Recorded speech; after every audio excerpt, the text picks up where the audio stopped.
Hello friends, and welcome to The Hanged Man in the Moon. If this is your first time here, welcome. Thank you for coming. I'm pleased to meet you. If you've been here before, thank you for returning. I'm truly honored. Friends, if you are a returning visitor, you surely know that this is still the front end of my deep dive into the Thoth tarot, the tarot system created by Harris-Crowley and imaged by the wonderful artwork of Lady Frida Harris. So, I'm in my Thoth year, as they say, and I've got a whole spread laid out for us. But before I show you the spread, let me ask you, have you ever felt frustrated? Have you ever felt like things weren't going well, they weren't going right, or they weren't even going at all?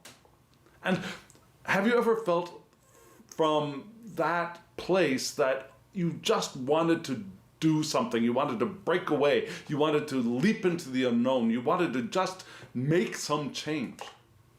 Now, sometimes that's not the worst decision possible. However, we're here talking about living the intentional life, right? Every week when I pull my spread, I ask the question, how can we live life more intentionally in the coming week?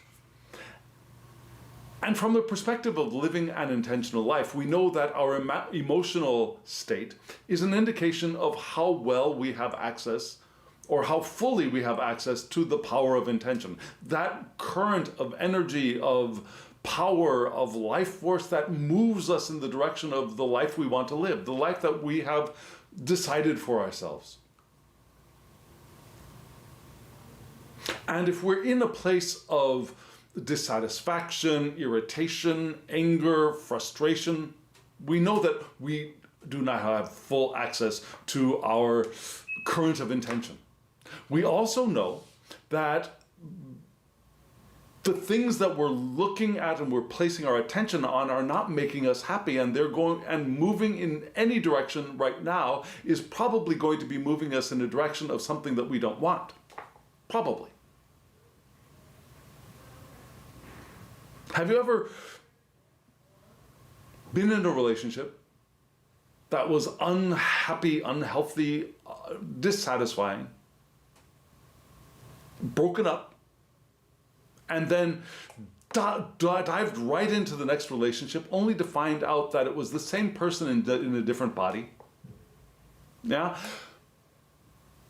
Because we're still focusing on those things that we don't want, we tend to move in the direction of those same things again and again and again. And it doesn't only happen with relationships, it can happen with jobs, it can happen with things that we buy at the store, it can happen with works of art, creations that we are in the middle of creating.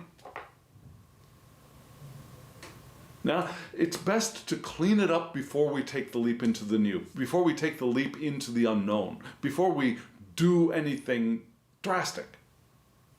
And this week's Tarot and Oracle spread, I think, is giving us a reminder of that we might want to clean things up before we move ahead. Because right now, this spread is incredibly, before I talk about the spread, let me show it to you. So friends, here we go. Here's the spread for this week. Take a look.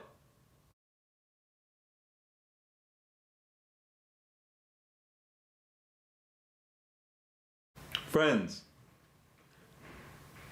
what did you get from that brief look at the spread? Did anything leap out at you?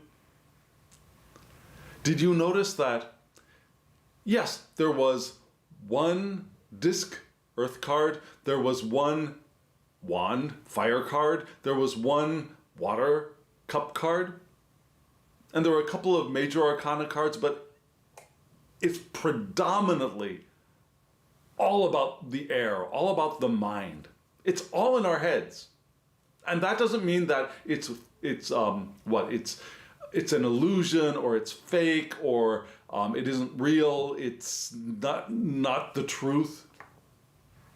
But it's one truth. It's not the full truth, right? Every truth we look at has its equal and opposite match. For everything that is good, there is something that we will label as bad, and they both coexist. It's all in our heads. Everything that we're perceiving and reacting to is in our heads. And that's what I think this spread is pointing to. And to live our life more intentionally, we want to recognize those things that we are creating in our heads, to be able to negotiate how we are creating with our minds in the world, if that makes sense, right? So friends, that's where I think the direction we're going to be going in. That doesn't mean that we want to ignore our heads. We don't want to ignore what's in our head at all. We want to learn how to negotiate it, and we're going to, I think, get some advice about that this week. Good stuff, right? Just in case you're new here and you haven't seen this spread before, let me give you a brief rundown of what you just saw. Yeah, there were 5 groupings of 2 cards. Well, actually, and then there were 2 cards at the ends, which were from an oracle deck. Yeah, but the central part of the spread, there were 5 pairings of 2. The 2 in the center, they represent the ether, spirit, the divine, messages from the beyond, as it were. Yeah, the upper left, they were fire, is the place for fire, our passions, our desires, our creativity. Lower right is the water, our emotions, our intuition. Oh, I forgot inspiration for fire. Yeah, intuition is down there in the water. And also our romance and our love, all of that wonderful watery stuff. And in the upper right, we have the air. Again, this whole spread is very airy. The air, it's communication, it's our thoughts, it's our vision, what we see, our plans. It's the way we communicate. I think I said that, but maybe just in case, it's the way we communicate. All of that is up in the air, as they say. And then in the lower left-hand corner, we have the earth, which is our physicality, our bodies, the material resources we have, the work that we do, the actual pounding out of stuff that is the work that many of us do. It can also be our health and vitality. But the actual vitality, the fiery part of the vitality is up in the fire. Yeah, our vital life forces of the earthy sense can be down in the discs portion as well. So we've got 5 elements, and that's why I call this my 5-element spread. So what are we going to do? Oh, and then there were the 2 oracle cards, which are from the I-Ching, and they're going to give us advice. So what we're going to do is we're going to start off in the center with the ether, and then we're going to work around the spread in the X fashion that I just described, from fire to water to earth, air to earth. And then we'll look at the advice. Okay, are you all set? Here we go. Let's look at the ether section.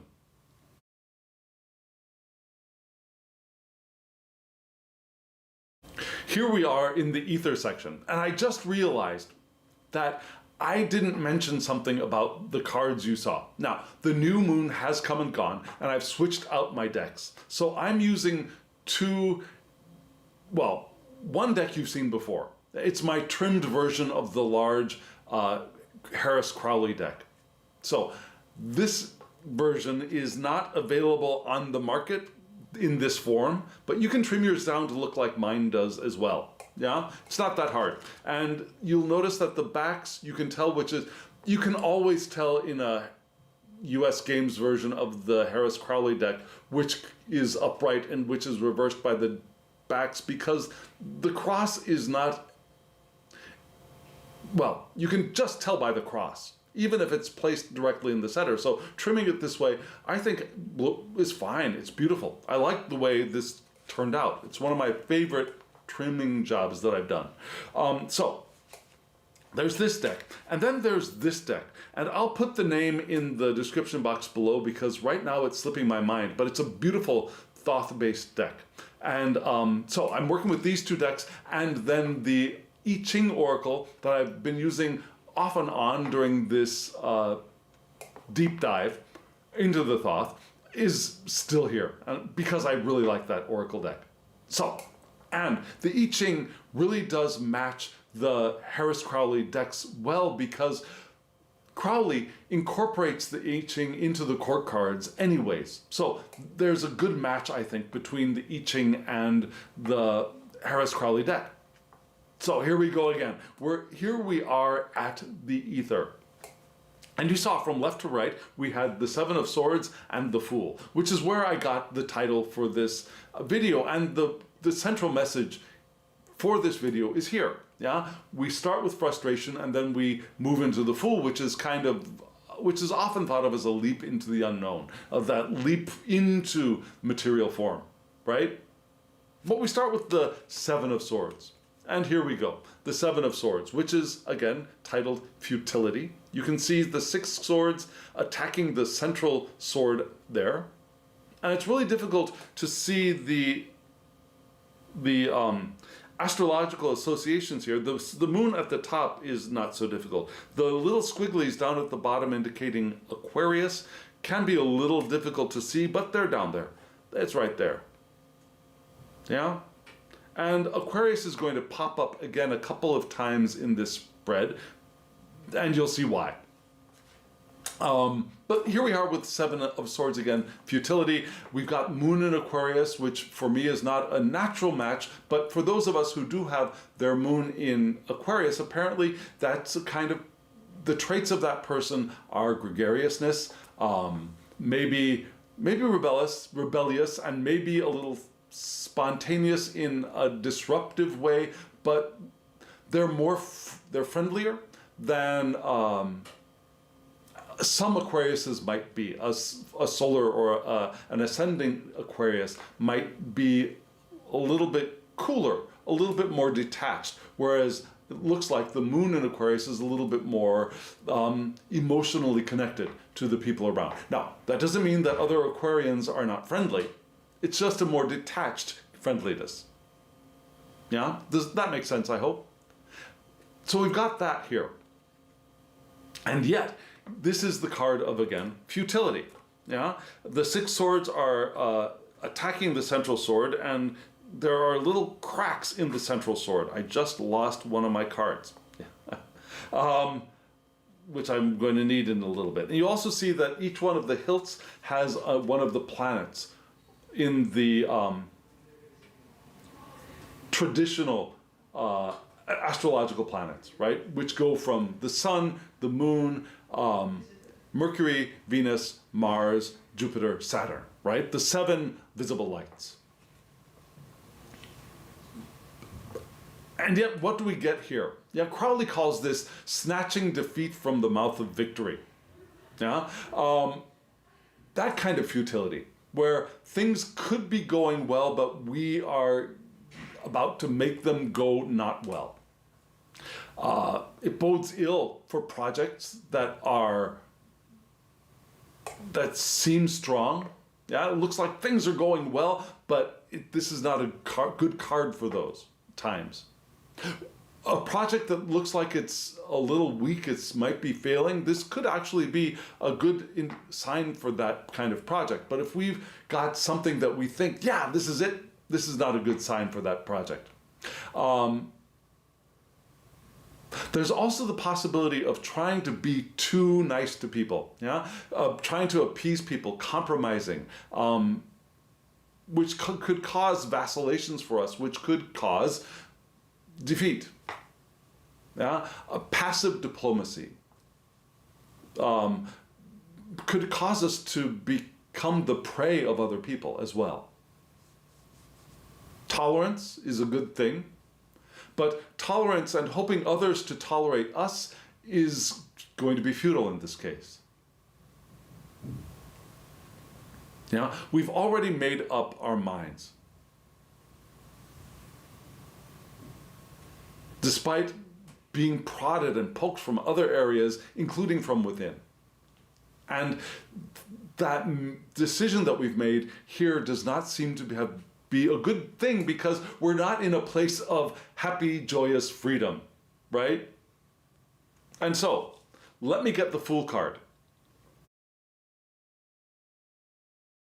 I've retrieved the Fool card, which went flying off my lap. Here it is. It's a beautiful card, and it has some similarities, well, it has one or Well, there's one similarity, especially, to the Thoth, the Harris-Crowley Fool, which is that alligator down there at the bottom. Yeah? So, the Fool. I said this entire spread has a lot of air in it, right? The Fool is associated with air too. And we have the Hebrew letter Aleph associated with the Fool in the Harris-Crowley deck and the other Golden Dawn decks, which is oneness. It's the God-man unity between the human and the divine. Aleph is also Aleph, I should say, is also associated with the bull for strength. Perhaps a pre-monotheistic God, maybe could be, but that's interesting because Aleph is the first letter of the Hebrew alphabet, and Fehu is the first rune of the runic letter system. And the first rune, Fehu, is associated with cattle, livestock. Yeah, bulls again, right? But the domesticated kind which increase our wealth. And it's a wealth that is asking to be maintained. It's not like cash in a chest somewhere in your basement or in your cellar or in your turrets, but rather wealth that asks to be maintained. Yeah? Like herds of cattle, not curds of cattle. Herds of cattle would be asked to be maintained. The Fehu is also our sustenance, our energy, our fertility and hope, abundance and success. So Fehu and Aleph are actually really a good match here. And they support the idea of the Fool being the beginning of oneness and God-man connection, but also the wealth of materialization. Now, if you remember in the Harris-Crowley deck, the Fool is also carrying a huge old bag of coins, of all of the potential that is possible, which is another kind of wealth, right? A wealth of potential. The crocodile at the bottom is a devouring creature, but it's also a magical creature in Egyptian lore. Because just like the pelican, interestingly enough, in the good old days, we didn't really quite understand how crocodiles reproduced. So there was this magical element or this magical thinking around crocodiles as well.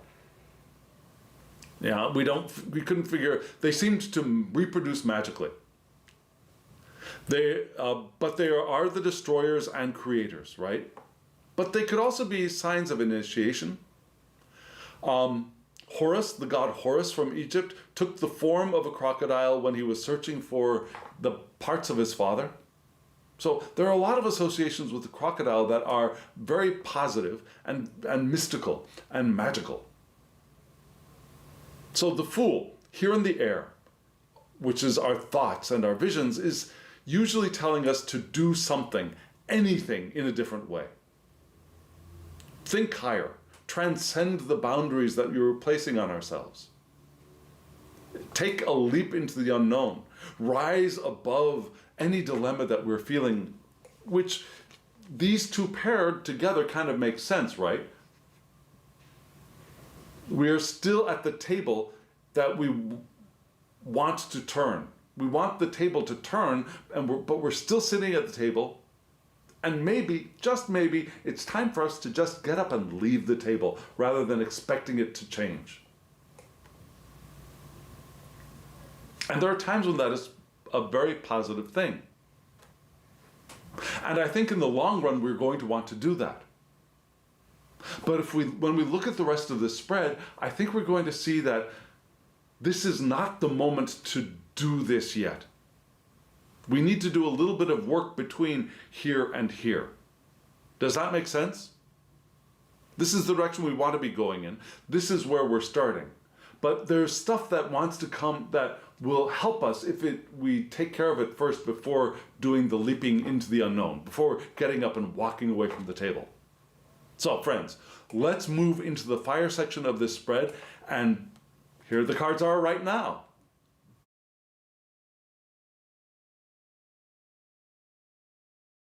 In the fire section, we've got two more swords cards.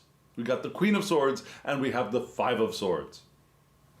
Interesting, right? And elementally, that's not a problem. Now, I'm working with elemental dignities when I do these elemental spreads, and I'm particularly concentrating on elemental dignities as I work through my Thoth year as well. So, air and fire, they support each other. They build each other up. So here, air being in the fire section is energizing and invigorating, but not necessarily in a good way. But we begin with the Queen of Swords, which is water of air. The Queen of Swords is associated with Libra, Libra, which is the domicile of Venus, from which cardinal air's vital attributes enter our world. Yeah, cardinal air, Libra, Venus in Libra. Crowley also associates this with hexagram 28, which is lake above wind. Water above air, right? Lake above wind. Which is what? It's a weak... there's a weakness here. Yeah? There are transitions where structures dissolve and principles are reoriented.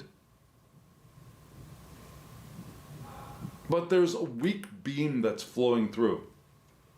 Yeah, the water here will dissolve things that are in front of it, which can be a good thing, but it could also dissolve containers. Things that we want to use to keep the boundaries that we want to have can get dissolved here as well. Now, who is the Queen of Swords according to Crowley? This is a person who is sure, keen, perceptive, just, and confident. They have a cutting energy that needs to be released from its initial constraints, yeah? If the Queen of Swords feels bound, she's going to cut her way through. Yeah? She's willing to take a hard decision at the right time. And she'll weigh up her consequences, but she'll make the hard decision. And she'll analyze. Now she analyzes and she's willing to do the actions, but she'll analyze the actions before she makes them, right? She's cool-headed. She has a cool-headed approach to striking when the iron is hot, rather than, okay, when is it yeah? She's cool, she's pristine, she's poised, and when the iron is hot, boom, she strikes. With her very sharp sword. Sharp enough to chop off somebody's mask, right? She'll cleave the masks off of those who are around her. You see the mask dripping from her head, her one hand, right? As she holds the sword and gently and in a very lackadaisical manner from her other hand. So, I think we're called to be precise, to be sure, be clear, to take that leap we were talking about when the time is right. We want to be willing to make the hard decision of letting things go. But if we do it now, I think we have the potential of this Five of Swords coming up for us. This Five of Swords, which is, I'm sorry, which,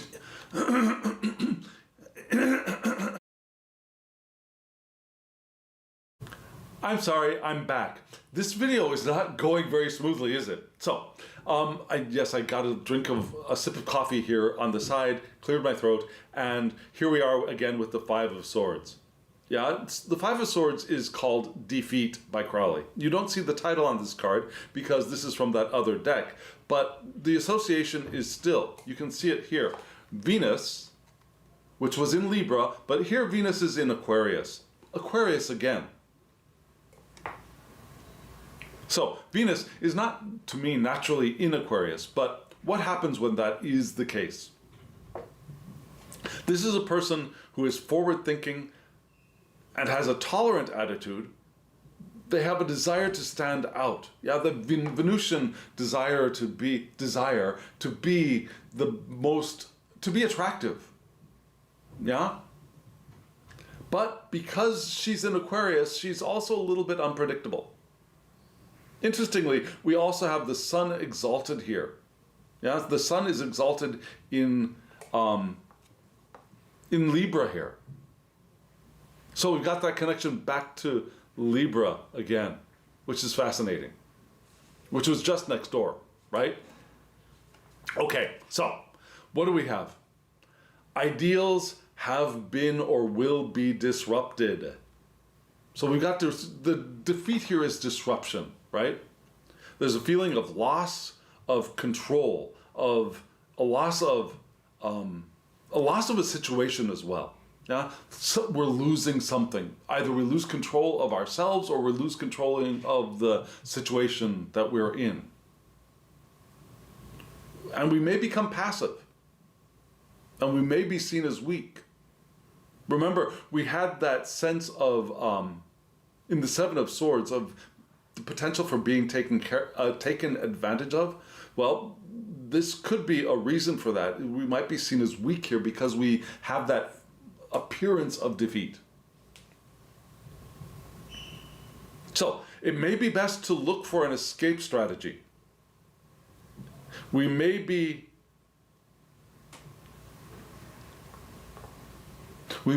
called to move away, to back away from the table, right? I don't think it's time to take the leap yet to do it, but to find it, to get ready. Like the Queen is prepared, is calculating, and is ready to move when the time is right. This is the getting readiness of it as well. And there may be a disparity between the world as it is and the way that we see it. So we may want to spend some of our time really looking at how accurate our perception is, right? Which we got a little bit of in the Seven of Swords card as well. That we want to to be sharp of mind,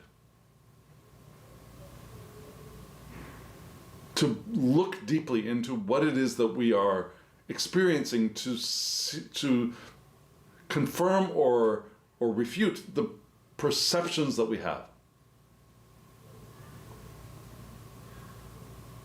Because if we don't, we could do that snatching defeat out of the mouth of victory as well. Now, we don't have a high hope for victory here. It looks like right now we're in a place of the high hope being an escape, a getting away from what it is that we are involved in. Yeah? Which is interesting, and we're here at that balance point of Libra with Aquarius. Oh, again, a lot of air. And Venus, the one of connectivity, of union, of beauty, of love, of receptive creativity, is in a place of deep dissatisfaction, I think. And we want to find our beautiful way out. So, friends, we're going to be moving right into the water to our emotions and see if there's any help or advice that we can find here. Here we go. Here are the cards for water.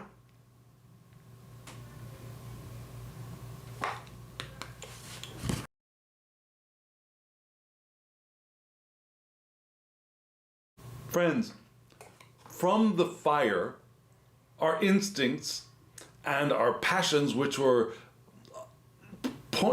in a very airy way, showing us that we want to be clear, perceptive, and we want to make the hard decisions when it's right, and we're right now perceiving a defeat, that things have been disrupted and we're feeling loss of control, and it's maybe time to find an escape hatch.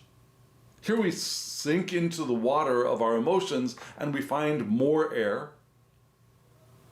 And we start off with the Five of Swords again, which is again defeat, right? Which is Venus in Aquarius, which the Sun is also exalted in Libra. But remember here, so emotionally, we're also feeling that, again, our things have been disrupted. Our ideals have been smashed to bits. We feel loss of control. We feel loss of our situation. We don't have the reins in our hands anymore. And it might be good, we feel the desire, our intuition is showing us that it's time to find an escape hatch, to find an escape strategy. And we might also be intuiting that the way our thoughts are moving here, I'm sorry, I didn't show you the card yet.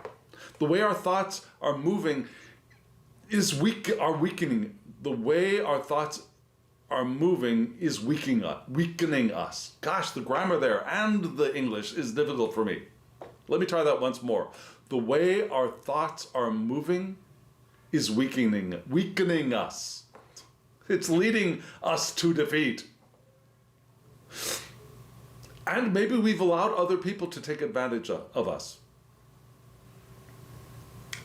And yet, here in this defeat card, nothing is hidden anymore. Everything is out in the open.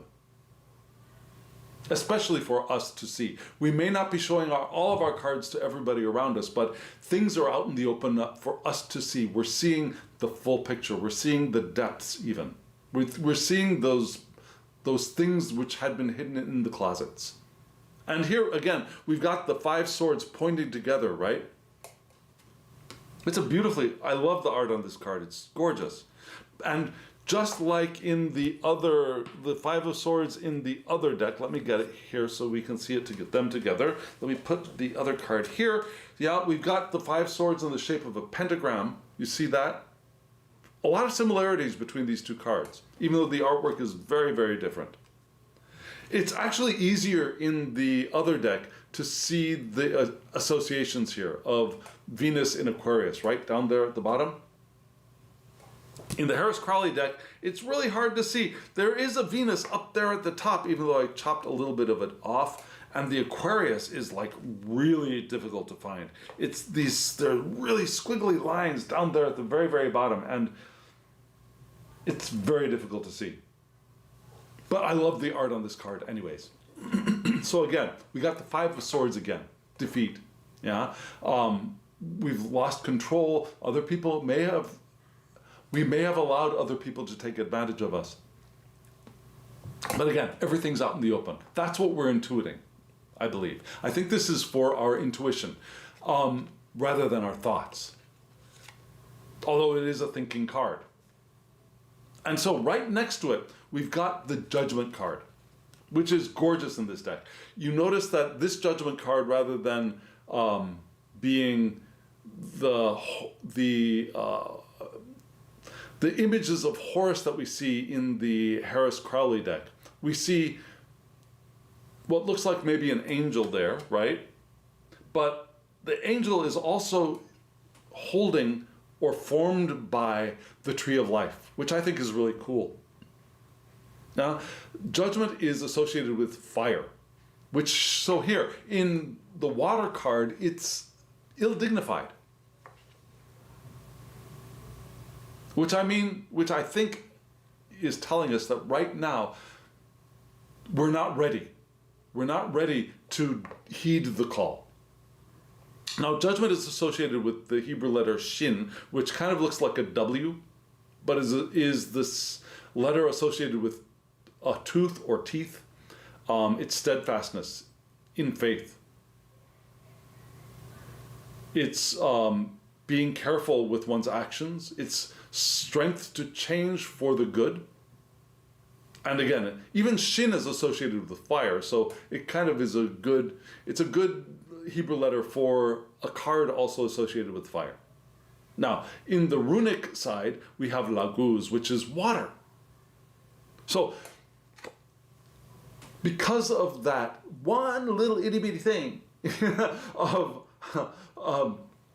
suddenly I feel like I'm channeling Rosanna Dana. I don't know if you remember her from Saturday Night Live, but that one little bitty thing of laguz being lake or water, it helps to associate this card just a little bit to the water of this part of the spread, but just a little bit. So it's not, so I'm not going to read this card as a reversal so much as a close but not yet kind of card. Because we were called a little bit to move into the unknown with the Fool, and here we're called again. Laguz could also be dreams and fantasies, the unknown or the hidden. It can also be achieving goals, which are good associations for the Judgment card as well. So according to Crowley, it's a little cold in here, maybe that's why. According to Crowley, the Judgment card is the final decision with respect to the course of the past to the present to the future. Now this is the final decision, moving in the direction of the future. It's taking a definitive step. And it's a call to make every act in accordance with the target of our will. Which is great, which is something that we want to do, but again, associated with the water, this is right now ill-dignified. It's not in its proper place yet. If this were up in the fire, yes, let's do that leap, let's make that decision. If we were in air, the same. Even if we were in earth, we move ahead. But here in water, it seems to be yes, but not yet. Although we still might want to do the work of this card by asking where our actions are leading us. We want to scrutinize. Again, have a clear perception, look carefully at where we are, what we're doing, what we're experiencing, and what's happening around us. That's also part of this card as well. Scrutinize our actions, our connections, and our decisions. Every action or decision will bring about a new state of being. And if we're doing that from the place of frustration and futility and defeat, we could be bringing about more frustration, futility, and defeat. So this is coming, but soon, but not yet. Soon and very soon, but not yet. We've still got to do some work. And it's all about air, right? So we're going to move up into the air section right now and take a look at those two cards. Here they are.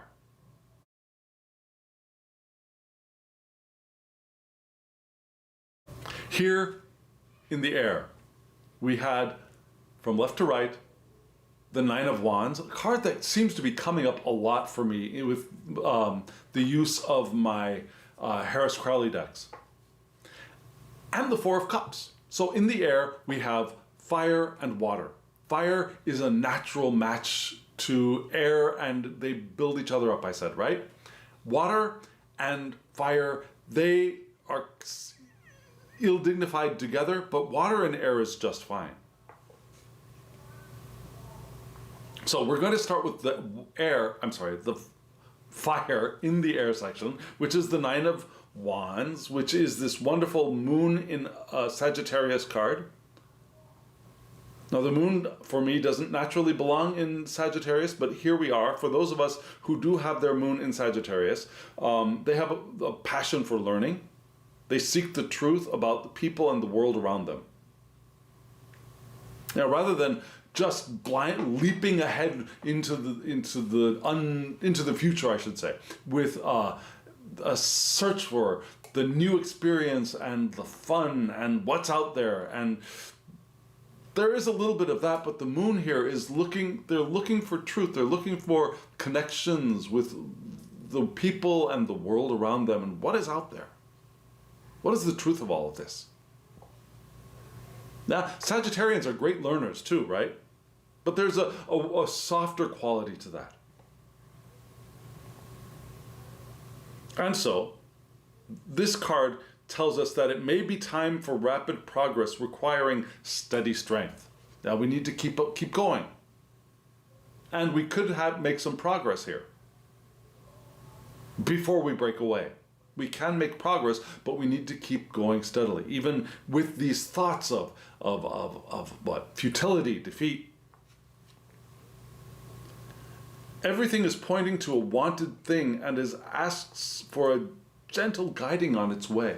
Now, Crowley describes it as an Aikido master who sees all of these balls, so to speak, balls floating in the air like in a spaceship. Imagine the Aikido master is on a spaceship outside of the effects of the Earth's gravity, and there's these balls that are in the air, moving slowly in a direction, but sometimes they seem to be veering off course, and so just a little took, a little took, a little took, took, took, gets them back on track. That's kind of the idea for this card, according to Crowley. Perseverance and moving onwards towards a goal. Releasing our burdens, but being vigilant. We keep getting the call to be vigilant, be aware, be clear. And this is in our thoughts. Now, this is in our air section. So our thoughts, we want to direct our thoughts towards I want to say slow and steady wins the race, but there's not necessarily a slowness here, but rather a carefulness, a perseverance, moving onwards towards our goal, releasing the burdens and being vigilant, and knowing that little actions, even little actions such as giving somebody a pat on the back, or holding a door open for a stranger, or smiling to a stranger, or performing some random small act of kindness will benefit all of us greatly here. And to get our ducks in a row, get our shit together, as they say. Do a little bit of organization. That's where we want to put our mind. Put our mind toward doing small actions which, whether we know it beforehand or not, will have great effect. Keep on going, persevering. This is not the time yet to take the leap. And this next card is a gorgeous card. It looks like a four-leaf clover with the 4 cups. Do you see the 4 cups? This is the moon again. This is the moon in, can we see it down here? Actually, this one's a little bit more difficult to see, but it's the moon in Cancer. Do you see the Cancer down there where my finger is? So here we have the moon in its natural home, right? Moon is in Cancer, so cardinal water's vital attributes are entering our world here. We had cardinal air up in our fire section, and here in our air section we have cardinal water, which would be fine if it weren't coming right after a fire card. So that power of the moon in Cancer here is disrupted. What is this card saying? Despite success, don't succumb to feeling of accomplishment. Now remember, we're not feeling success so much right now, right? Our mind is in the section, in the area of defeat and futility. And yet, this card is also saying, wake up and work. So maybe this is telling us, despite, instead of success, despite the futility, despite the feeling of defeat, don't succumb to the feeling, but wake up and work.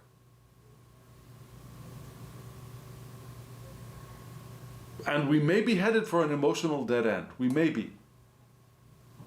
But that's okay, because we've already we're already not desperately searching for, but in faith and trust, honing in on our escape route. Our escape route. Escape hatch sounds like an emergency. We don't have to think about emergencies here. Yeah? We're honing in on the fork in the path which will take us in a different direction. Maybe that will sound better. Yeah?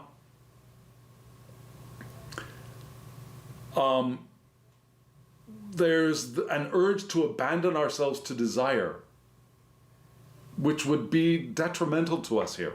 It would cause decay. It would cause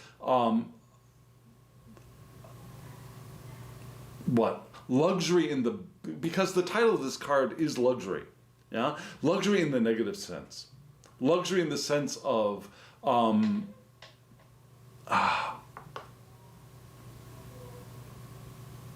the succumbing to sensual pleasures and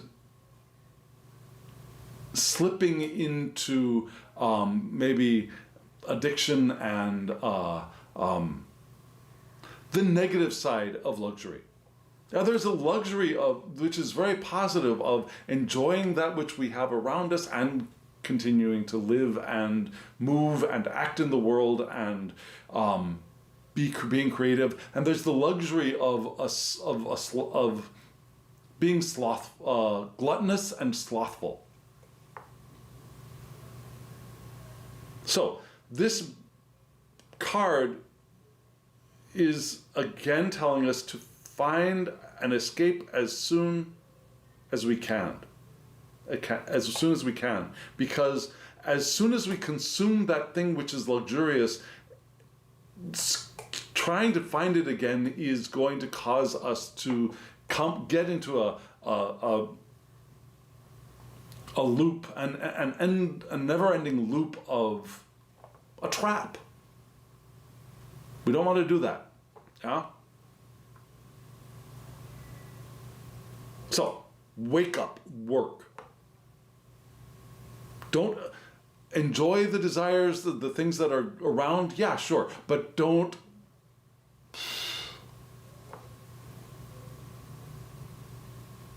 abandon self to the desire.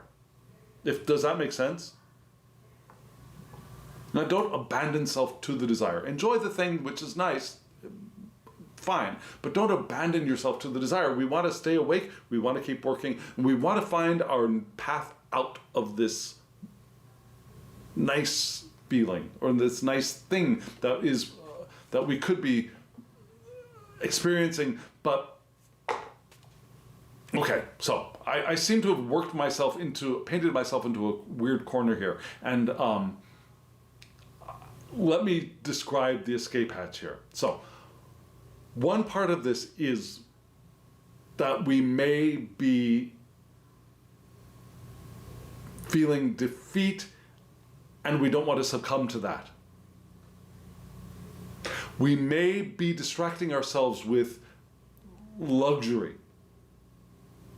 Whatever that means to you, whether it's wine, whether it's food, whether it's shopping, whatever it is, whatever your luxury is, your expression of sensuality, whatever that is, don't succumb to it. We may be using it to, self-care is great, but self-care is also looking deeply and clearly at the thing which hurts. It's not covering it up with something and distracting ourselves with luxury, right? That make sense? So we don't want to do that here. We want to be clear. We want to keep working, and we want to keep our eyes open for that fork which will take us in another direction. And that other direction might be here in the earth. So here we are with the cards for the earth right now.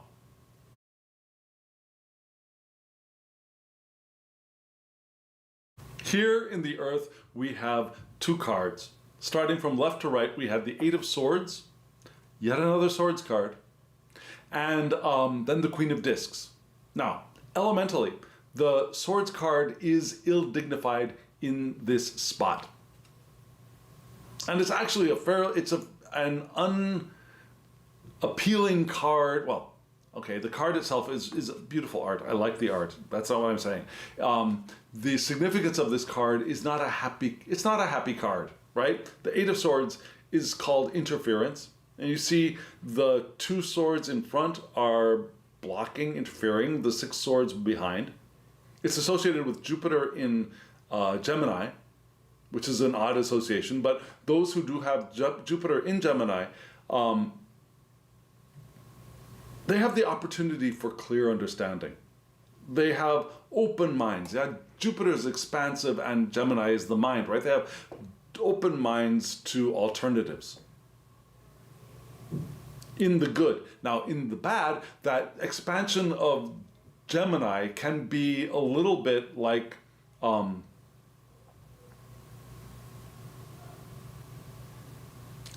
the Gemini mind is a split mind, right? And expanding the two can make the split even more pronounced. It's a divided mind. Even if it appears to progress, it's about to come undone. So we're called to be aware that others might cause us problems with our plans. We keep getting indications that there are problems coming from outside. But for those of us who live intentional lives, we know that those problems which we see coming from the outside are actually a reflection of the problems from within. So, in the realm that we're speaking of here, yeah? So when we are aware that others are causing us problems, it's because we're causing ourselves problems. Because our minds are divided. Take time to work out what is not happening. Now, dragging our feet, diverting the issue, or doing things that get in our way are not beneficial things. Yeah, we don't want to drag our feet. We don't want to push the issue off to the side. We want to take the time to work out what is not happening. And the two center swords here are will. And the rest are accidental interference patterns, is the way that Crowley describes this. So we have our will available to us. So rather than the two swords in front blocking the six behind, we see that the two swords in front, according to Crowley, are our will, and the ones that are crossing behind are the interference. So it's time for making decisions and working things through a thought process efficiently. And acting rather than listening to the noise around us. But remember, this card is ill-dignified in the spot, right? Which means that the solutions here might not be the best right now.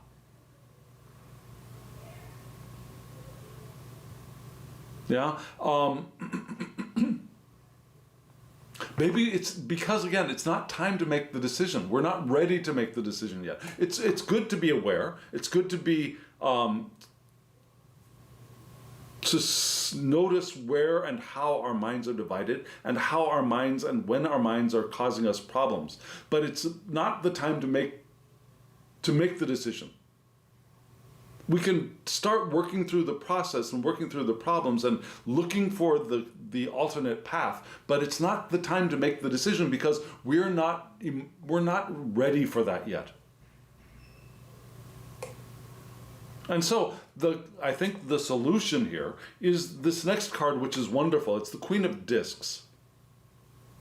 And do you see how her horns remind us of Capricorn, to which she is associated? Yeah. So the Queen of Discs is water of earth, and it's associated with Capricorn, which is the domicile of Saturn, from which cardinal Earth's vital attributes enter our world, enter our natal charts, enter the question we're asking of the tarot: how can we live more intentionally in the coming week? And you'll notice we had 3 clear cardinal cards, right? We had the 4 of Cups, which was cardinal water, ill-dignified in this spread. We had cardinal air with the Queen of Swords, dignified in fire. And here we have in Earth, the cardinal Earth. So it's all about moving forward with our thoughts and with our bodies. Recognizing that emotionally right now, our path forward is not clear. And the Queen of Discs is associated by Crowley with hexagram 31, which is, I forgot to jot that down. Anyways, it would be water over earth, yeah? Marsh probably over earth. And that indicates going forward, reaching out, joining things, and allowing ourselves to be moved. Bringing things and people together. That's what the Queen of Discs does, according to the I-Ching Association. So, just like a good Capricorn, our ambition is usefully directed. Our energy is being earthed. Yeah, our energy is being moved into the material realm for creation. But there is the potential of muddying the waters, so we want to be careful of that. We want to take stock. We want to see what is growing and nurture that. And see what is not growing and don't nurture that right now. Right? We want to listen to the voice of common sense, whether that's coming from within or from outside. And we want to take our experience and incorporate it, test it, and apply it. We want to do all of those things, all of those earthy things to the information that we get from our own experience and from the advice that we get from outside. And if we do that, perhaps we'll then be ready, we'll have the confidence, we'll have the surety to take the off ramp that we've had our eye on. But we're not leaping off the side of the freeway. We're waiting for that off ramp that we're preparing ourselves for when it arrives. And when it does arrive, we can take it. But it's not going to arrive until we're ready for it. I think. And I think the I-Ching Oracle cards are going to support what I just said. So let's take a look at those 2 I-Ching cards. Here they are.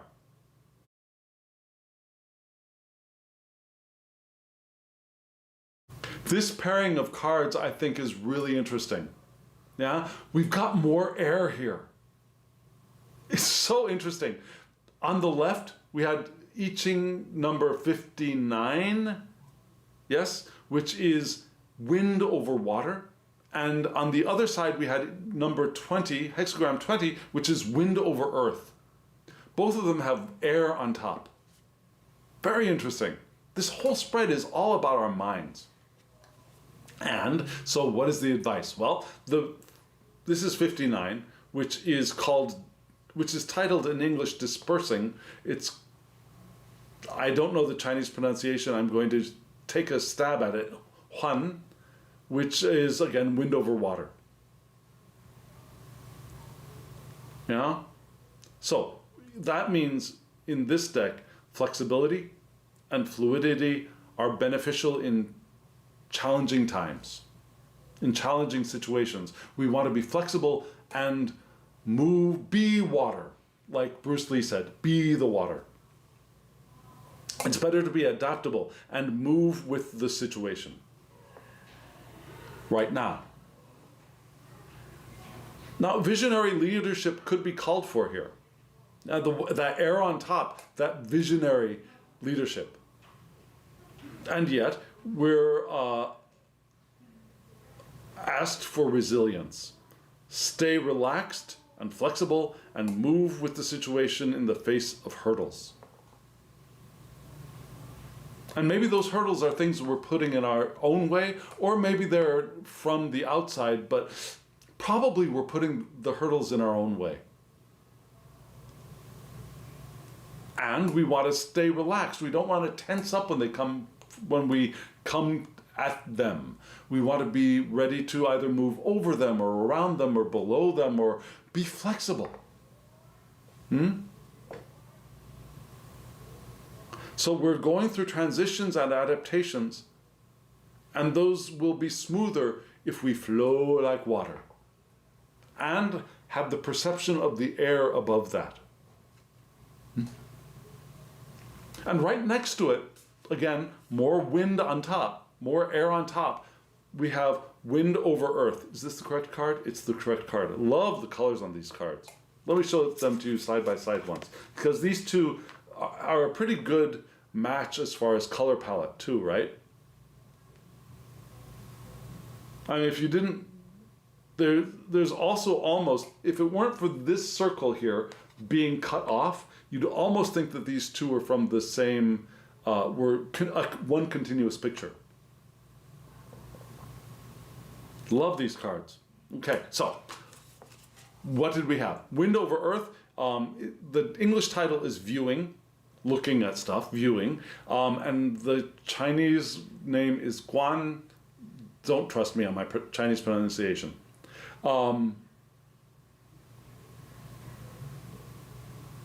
So this card is telling us that profound observation, deep and clear observation and reflection will help us really look at what's going on. Pausing to observe before making decisions in times of difficulty. Now those hurdles coming towards us, we want to move like water, yes, and we also give ourselves the gift of taking a pause to look before we move forward. Because the real answer or solution might be right in front of us, which we might pass right by if we keep going without looking. Objective observation helps us gain a deeper understanding and wisdom,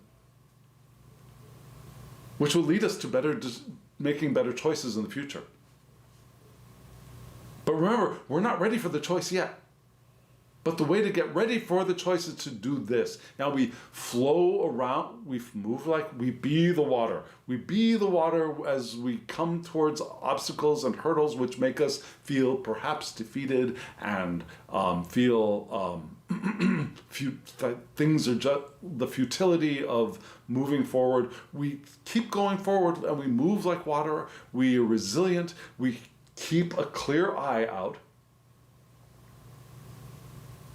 We observe, we allow ourselves the gift of taking a pause when necessary to look and see what resources are around us, what we can use, as before we flow again like water.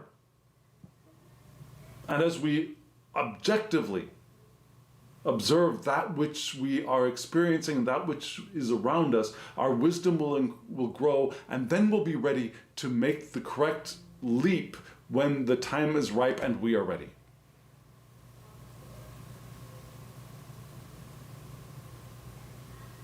And I think I just stumbled on the title. When the time is ripe and we are ready. Yeah, that's the title to this video. So what do you think, friends? Did this reading make sense? Does it make sense to you? Have you ever felt like you were in this situation where you felt frustrated and I just want to do something different? I want to get out. I want to go away. Now, this is not talking about times of actual physical danger. Now, none of these cards were abuse, gunfire.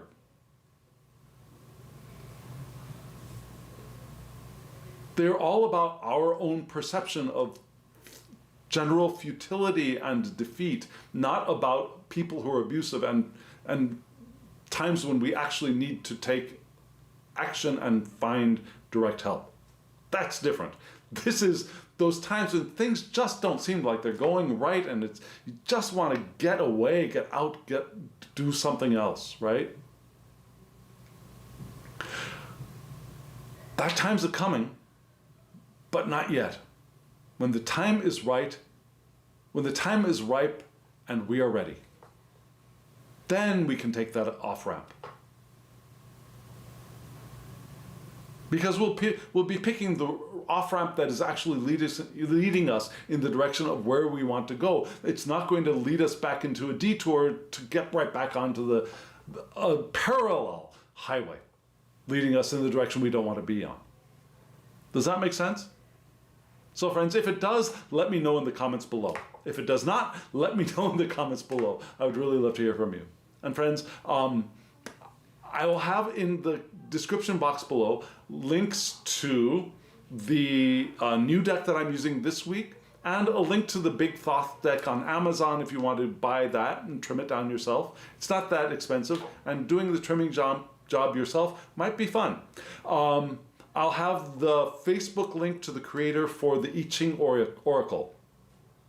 I think they're available somehow. Contact the creator and I'm sure you will be able to get a deck. Okay, friends? So, here we are. If you want a private reading from me, my email address is below. Shoot me an email to thehangedmaninthemoon@gmail.com. We'll get you a reading, whatever you want. Smith-Waite, Thoth, Tarot de Marseille. I'm here for you.